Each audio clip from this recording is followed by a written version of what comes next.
नमस्कार दोस्तों, आज हम आपके लिए महाशिवरात्रि व्रत की कथा लेकर आए हैं। कथा सुनने के बाद आप हमारे चैनल को सब्सक्राइब करें, बेल आइकन को प्रेस करें ताकि हमारी वीडियो की नोटिफिकेशन सबसे पहले आप तक पहुंचे। वीडियो को लाइक और शेयर जरूर करें। महाशिवरात्रि की व्रत कथा। एक बार पार्वती ने भगवान शिव शंकर से पूछा, ऐसा कौन सा श्रेष्ठ तथा सरल व्रत पूजन है जिससे मृत्यु लोक में प्राणी आपकी कृपा सहज ही प्राप्त कर लेते हैं। उत्तर में शिवजी ने पार्वती को शिवरात्रि के व्रत का विधान बताकर यह कथा सुनाई।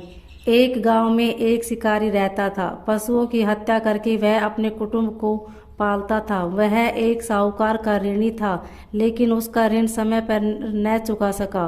क्रोधवश साहूकार ने शिकारी को शिव मठ में बंदी बना लिया। संयोग से उस दिन शिवरात्रि थी। शिकारी ध्यान मगन होकर शिव संबंधी धार्मिक बातें सुनता रहा। चतुर्दशी को उसने शिवरात्रि की कथा भी सुनी। संध्या होते ही साहूकार ने उसे अपने पास बुलाया और ऋण चुकाने के विषय में बात की। शिकारी अगले दिन सारा ऋण लौटा देने का वचन देकर बंधन से छूट गया।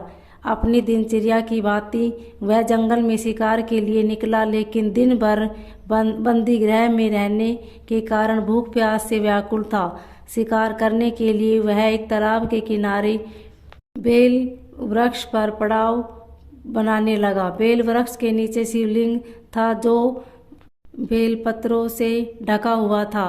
शिकारी को उसका पता न चला। पड़ाव बनाते समय उसने जो टहनियाँ तोड़ी वे संयोग से शिवलिंग पर गिरी। इस प्रकार दिन भर भूखे प्यासे शिकारी का व्रत भी हो गया और शिवलिंग पर बेलपत्र भी चढ़ गए। एक पहर रात्रि बीत जाने पर एक गर्भिणी मृगी तालाब पर पानी पीने पहुंची। शिकारी ने धनुष पर तीर चढ़ाकर जो ही प्रत्यंचा खींची। मृगा बोली, मैं गर्भिणी हूँ, शीघ्र ही प्रसव करूँगी। तुम एक साथ दो जीवों की हत्या करोगे, जो ठीक नहीं है। मैं अपने बच्चे को जन्म देकर शीघ्र ही तुम्हारे सामने प्रस्तुत हो जाऊंगी, तब तुम मुझे मार लेना। शिकारी ने प्रत्यंचा ढीली कर दी और मृगी झाड़ियों में लुप्त हो गई। कुछ ही देर बाद एक और मृगी उधर से निकली। शिकारी की प्रसन्नता का ठिकाना न रहा। समीप आने पर उसने धनुष पर बाण चढ़ाया। तब उसे देख मृगी ने विनम्रता पूर्वक निवेदन किया, हे पार्थिव, मैं थोड़ी देर पहले ही ऋतु से निवृत्त हुई हूँ, कामातुर विरहिणी हूँ, अपने प्रिय की खोज में भटक रही हूँ। से मिलकर शीघ्र ही तुम्हारे पास आऊंगी। शिकारी ने उसे भी जाने दिया। 2 बार शिकार को खोकर उसका माथा ठनका। वह चिंता में पड़ गया। रात्रि का आखिरी पहर बीत रहा था। तभी एक अन्य मृगी अपने बच्चों के साथ उधर से निकली। शिकारी के लिए वह स्वर्णिम अवसर था। उसने धनुष पर तीर चढ़ाने में देर न लगाई। वह तीर छोड़ने ही वाला था कि मृगी बोली, हे पार्थी, मैं इन बच्चों को पिता के हवाले करके लौट आऊंगी। इस समय मुझे मत मार। शिकारी हंसा और बोला, सामने आए शिकार को छोड़ दूं? मैं ऐसा मूर्ख नहीं। इससे पहले मैं 2 बार अपना शिकार खो चुका हूँ। मेरे बच्चे भूख प्यास से तड़प रहे होंगे।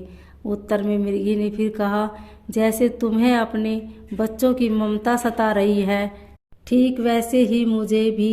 इसलिए सिर्फ बच्चों के नाम पर मैं थोड़ी देर के लिए जीवनदान मांग रही हूँ। हे पार्थी, मेरा विश्वास कर, मैं इन्हें इनके पिता के पास छोड़कर तुरंत लौटने की प्रतिज्ञा करती हूँ। मृगी का दीन सवर सुनकर शिकारी को उस पर दया आ गई। उसने उस मृगी को भी जाने दिया। शिकार के अभाव में बेलपत्र पर बैठा। शिकारी बेलपत्र तोड़ तोड़ कर नीचे फेंकता जा रहा था। पौ फटने को हुई तो एक हष्टपुष्ट मृग उसी रास्ते पर आया। शिकारी ने सोच लिया कि इसका शिकार वह अवश्य करेगा। शिकारी की तनी प्रत्यंचा देखकर मृग विनती स्वर में बोला, हे पार्थी भाई, यदि तुमने मुझसे पूर्व आने वाली 3 मृगियों तक छोटे छोटे बच्चों को मार डाला है तो मुझे भी मारने में विलम्ब न करो, ताकि उनके वियोग में मुझे एक क्षण भी दुख न सहना पड़े। मैं उन मृगियों का पति हूँ। यदि तुमने उन्हें जीवनदान दिया है तो मुझे भी कुछ क्षण जीवनदान देने की कृपा करो। मैं उनसे मिलकर तुम्हारे सामने उपस्थित हो जाऊंगा। मृग के सुनते ही शिकारी के सामने पूरी रात का घटना चक्र घूम गया। उसने सारी कथा मृग को सुना दी। तब मृग ने कहा, मेरी तीनों पत्नियां जिस प्रकार प्रतिज्ञाबद्ध होकर गई है, मेरी मृत्यु से अपने धर्म का पालन नहीं कर पाएगी। अतः जैसे तुमने मुझे उन्हें विश्वास पात्र मानकर छोड़ा है, वैसे ही मुझे भी जाने दो।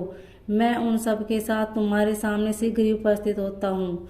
उपवास, रात्रि जागरण तथा शिवलिंग पर बेलपत्र चढ़ाने से शिकारी का हिंसक हृदय निर्मल हो गया। उसने भगवद शक्ति का वास हो गया।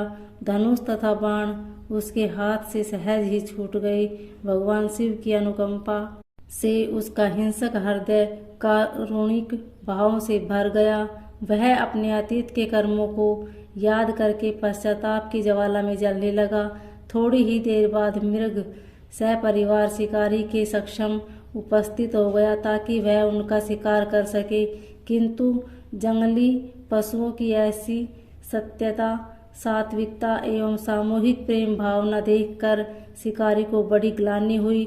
उसके नेत्रों से आंसुओं की छड़ी लग गई।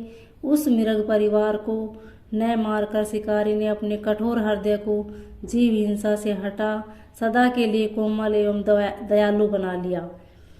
देवलोक से समस्त देव समाज भी इस घटना को देख रहा था। घटना की परिणति होते ही देवी देवताओं ने पुष्प वर्षा की। तब शिकारी तथा मृग परिवार मोक्ष को प्राप्त हुए। ओम नमः शिवाय।